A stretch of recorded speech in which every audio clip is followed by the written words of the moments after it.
من شرور أنفسنا ومن سيئات أعمالنا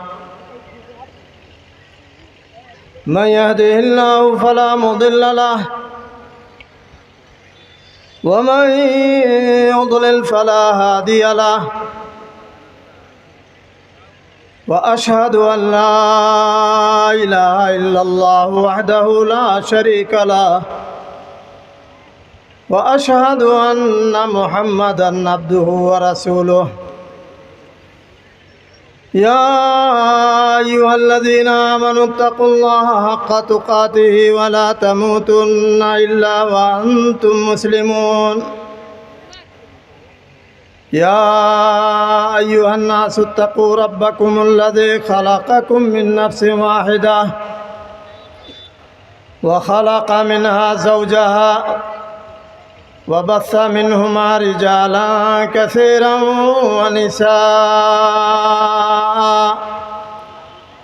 واتقوا الله الذي تساءلون به والأرحام إن الله كان عليكم رقيبا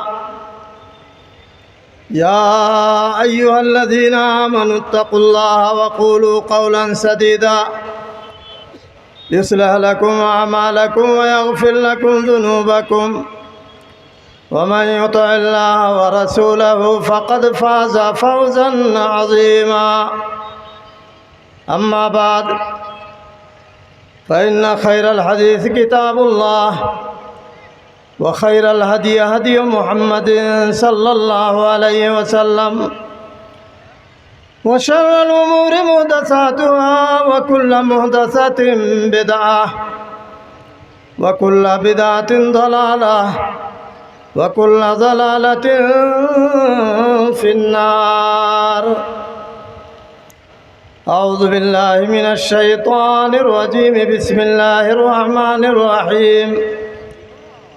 لله ملك السماوات والأرض يخلق ما يشاء يهب لمن يشاء إناثا ويهب لمن يشاء الذكور أو يزوجهم ذكرانا وإناثا ويجعل من يشاء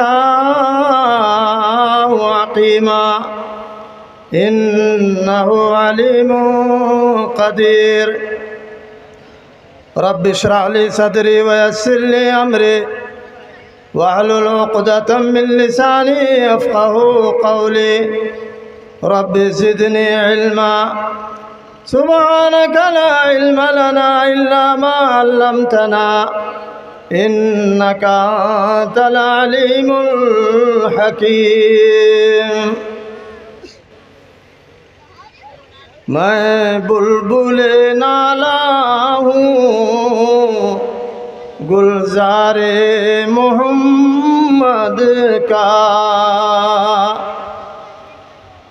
میں بلبل نالا ہوں گلزار محمد کا. آئینہ حیراں ہوں دیدار محمد کا. بلبل فدا ہے گل پہ اور شمع پہ پروانہ ہے حب مجھے اپنے دلدار محمد کا. محترم صدر جلسہ جناب مولانا محمد ابراہیم صاحب رحمانی حفظہ اللہ اور ناظم اجلاس فضیلت الشیخ حضرت مولانا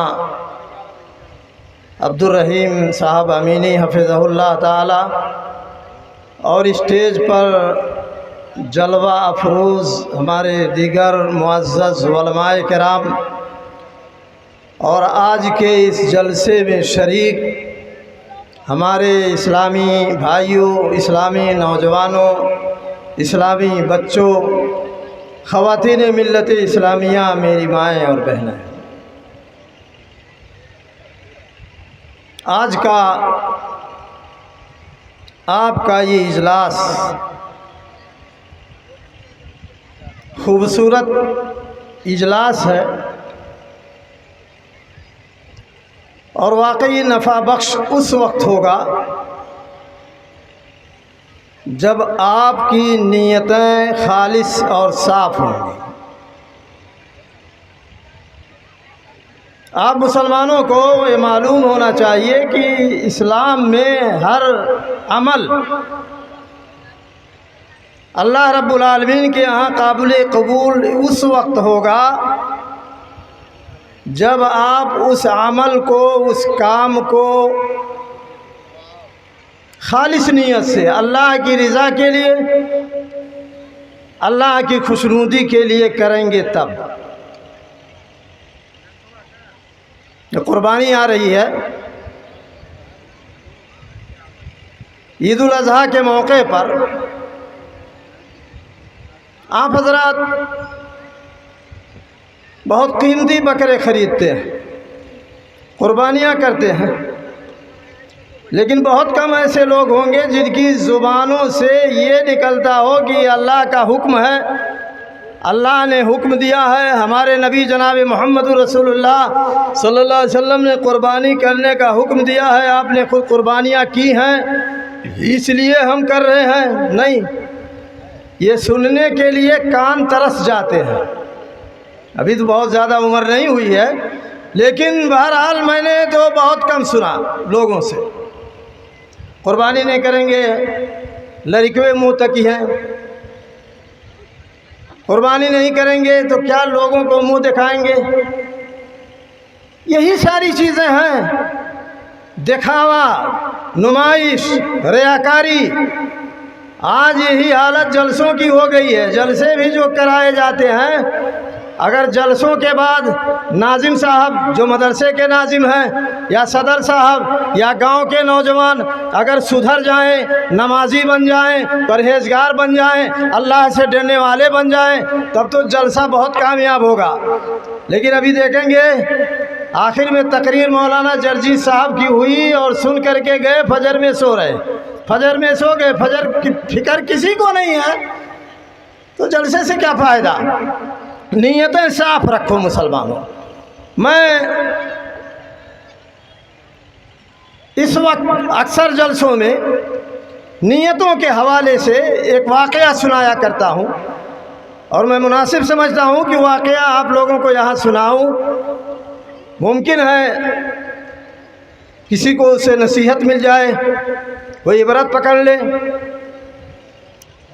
ابھی ہمارے ایک خطیب نے اپنی تقریر میں شادی بیواہ کے تعلق سے ایک چیز ذکر کی، ایک حدیث ذکر کیا کہ اللہ کے نبی جناب محمد رسول اللہ صلی اللہ علیہ وسلم نے فرمایا، تنکح المرأۃ لاربعین، عورتوں سے جو شادیاں کی جاتی ہیں وہ عموماً 4 چیزوں کو دیکھ کر کے کیا جاتا ہے۔ لمالہا، عورت کے مال کو دیکھا جاتا ہے کہ یہ مالدار ہے، اس کے پاس زیادہ پراپرٹی ہے، یہ زیادہ مال کی مالک ہے، تو اس کے مال کو دیکھا جاتا ہے۔ ولجمالہا، اور اس کی خوبصورتی کو دیکھا جاتا ہے کہ عورت زیادہ خوبصورت ہے، حسین ہے، جمیل ہے، یہ دیکھ کر کے شادیاں کی جاتی ہیں۔ ولحسبہا، اور اس کے خاندان کو دیکھا جاتا ہے، خاندان دیکھا جاتا ہے کہ اس کا بڑا عالی نسب ہے، عالی خاندان ہے، یہ دیکھ کر کے شادیاں کی جاتی ہیں۔ ولدینہا، اور دینداری کو دیکھا جاتا ہے کہ عورت دیندار ہے، نمازی ہے، متقی ہے، پرہیزگار ہے، تہجد گزار ہے، قرآن کی تلاوت کرنے والی ہے، یہ ساری چیزیں دیکھی جاتی ہیں۔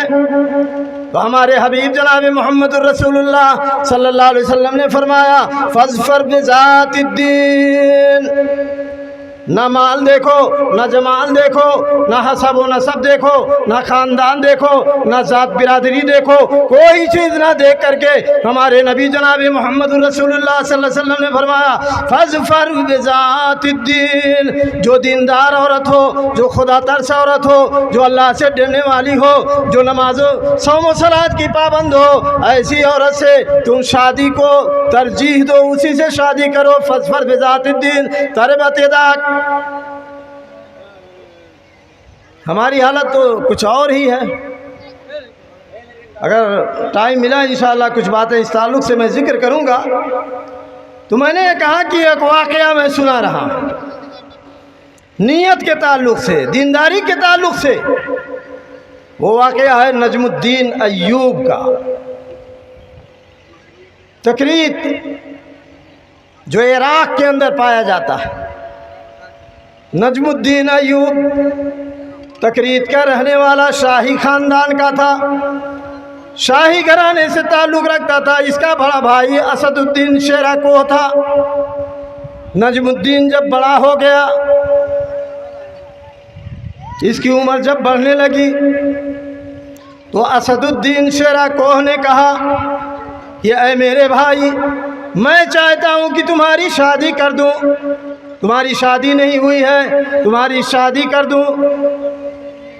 تو نجم الدین ایوب نے کہا کہ مجھے نظر ہی ایسی لڑکی، ایسی عورت کوئی نظر ہی نہیں آ رہی ہے جس سے میں شادی کروں۔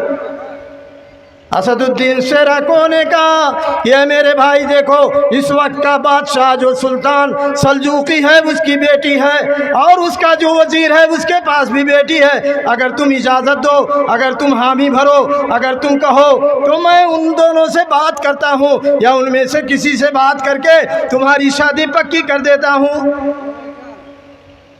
ہم اور آپ ہوتے تو کیا کہتے؟ ارے بادشاہ کی بیٹی ہے یا بادشاہ کے وزیر کی بیٹی ہے، تو ایک دم منہ کے بل گر جاتے۔ ہم کریں گے شادی، اسی سے کر لیں گے، بہت مال و دولت لے کر کے آئے گی۔ نجم الدین نے کہا کہ ہؤلاء لا تصلح لی، اے میرے بڑے بھائی اسد الدین شیرہ کو سن لو کہ یہ بادشاہ کی لڑکی یا اس کے وزیر کی لڑکی یہ ہمارے لائق نہیں ہے، میں ان سے شادیاں نہیں کر سکتا۔ تو اسد الدین نے کہا تب کا چاہیے، کیسے شادی کربو؟ بادشاہ کے لڑکی سے نہیں کربو، وزیر کے لڑکی سے نہیں کربو، تب کون لڑکی شادی کربو؟ تو نجم الدین ایوب نے کہا ارید زوجتا صالحہ۔ مسلمانوں اپنے سینوں پر ہاتھ رکھو اور غور کرو کہ کیا کہا نجم الدین ایوب نے۔ کہا ارید زوجتا صالحہ، اے میرے بھائی اسد الدین، میں تو نیک عورت چاہتا ہوں، نیک بیوی چاہتا ہوں، اور ایسی بیوی چاہتا ہوں کہ تاخذ بیدی الی الجنہ، جو میرا ہاتھ پکڑ کر کے مجھے جنت کی طرف لے جانے والی ہو، جنت کی طرف لے جانے والی بیوی ہو، میں ایسی بیوی چاہتا ہوں۔ اور اسی پر بس نہیں، اس سے جو میرا لڑکا پیدا ہو، وہ لڑکا بعد میں چل کر کے سپہ سالار اعظم بنے اور مسلمانوں کے لیے بیت المقدس کو یہودیوں یا عیسائیوں کے ہاتھوں سے چھڑا کر کے مسلمانوں کے حوالے کر دے۔ میں ایسی بیوی سے شادی کرنا چاہتا ہوں۔ تو اسد الدین شیرہ کوہ نے کہا یہ تو جوئے شیر لانے کے مترادف ہے، ایسی بیوی تم کہاں پاؤ گے؟ اتنے اوصاف کی حامل، اتنے اوصاف کی مالکن، ایسی بیوی کہاں تمہیں مل سکتی ہے؟ ممکن نہیں ہے۔ اب یہاں دیکھو، غور کرو مسلمانوں، کیا جواب دیا نجم الدین ایوب نے۔ کہا من اخلص للہ النیہ رزقہ اللہ۔ کہا میرے بھائی، جو شخص اللہ کے لیے نیت کو خالص کرے گا، اللہ رب العالمین کے لیے، اللہ کی رضا کے لیے جو کوئی کام چاہے گا، رزقہ اللہ، تو اللہ رب العالمین اس کو وہ چیز عطا کر دے گا۔ اللہ کی رحمت سے مایوس نہیں ہونا چاہیے، اللہ وہ چیز دے دے گا۔ کچھ دن گزرے، نجم الدین ایوب تکریت کی جامع مسجد میں